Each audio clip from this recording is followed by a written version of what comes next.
శ్రీమద్ భాగవతం పిల్లల కథలు.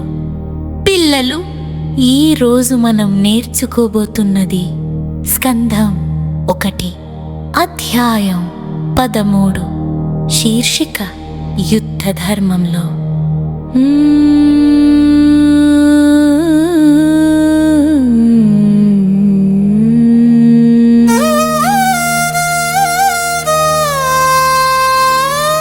ఘోర యుద్ధం ధర్మానికి నిదర్శనం పిల్లలు.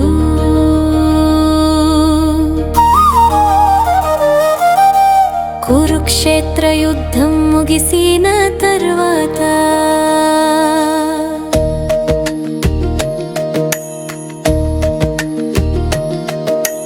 పాండవులు విజయాన్ని సాధించారు. కానీ వాళ్ళ గుండెల్లో ఆనందం కన్నా బాధ ఎక్కువ. ఎందుకంటే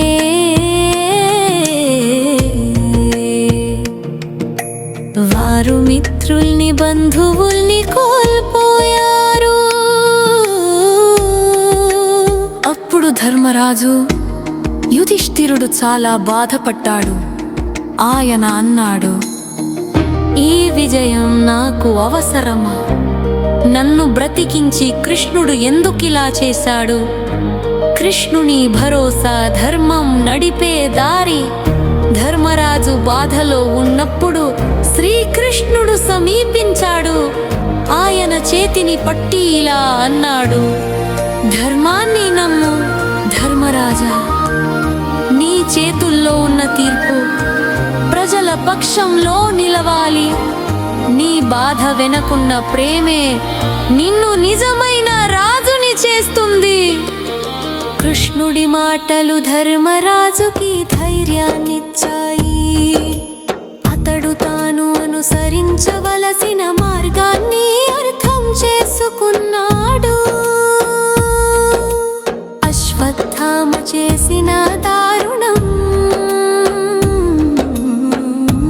కృష్ణుడు, పాండవులు, అశ్వత్థామ అనే యోధుడు యుద్ధం ముగిసిన తరువాత రాత్రిపూట ఉత్తర గర్భిణిగా ఉన్న అభిమన్యుని భార్యపై దాడి చేసిన విషయం తెలుసుకున్నారు. అశ్వత్థామ ఓ బ్రహ్మాస్త్రం ప్రయోగించాడు. అప్పుడు శ్రీకృష్ణుడు తన మాయతో ఆ శిశువు పరిసిద్ధుడిని కాపాడాడు. భగవంతుడు భక్తుల పిల్లల్ని కూడా రక్షిస్తాడు అనేది ఈ కథలో తెలుస్తుంది. భక్తి, క్షమ, ధర్మ విలువ.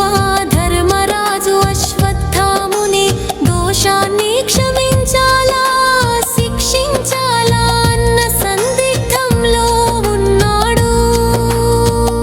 పాండవులందరూ కూడా చర్చించారు. తరువాత శ్రీకృష్ణుని సూచన మేరకు ఆయనకు బ్రహ్మాస్త్ర విద్యని తీసివేసి వదిలేశారు. ఇది క్షమ, దండన, భక్తి అన్నింటి సమతుల్యత కథలో బోధన ఈ అధ్యాయం మనకు చెబుతుంది. యుద్ధంలో కూడా ధర్మాన్ని పూజించాలి. విజయం గర్వం కాదు, బాధ్యత. భగవంతుడు భక్తులను, వారి కుటుంబాలను కాపాడతాడు. శక్తిని వినయంగా ఉపయోగించాలి. ప్రేమతో తీర్పు ఇవ్వాలి. పిల్లలకి ప్రశ్నలు. కురుక్షేత్ర యుద్ధం తర్వాత ధర్మరాజు ఎందుకు బాధపడ్డాడు?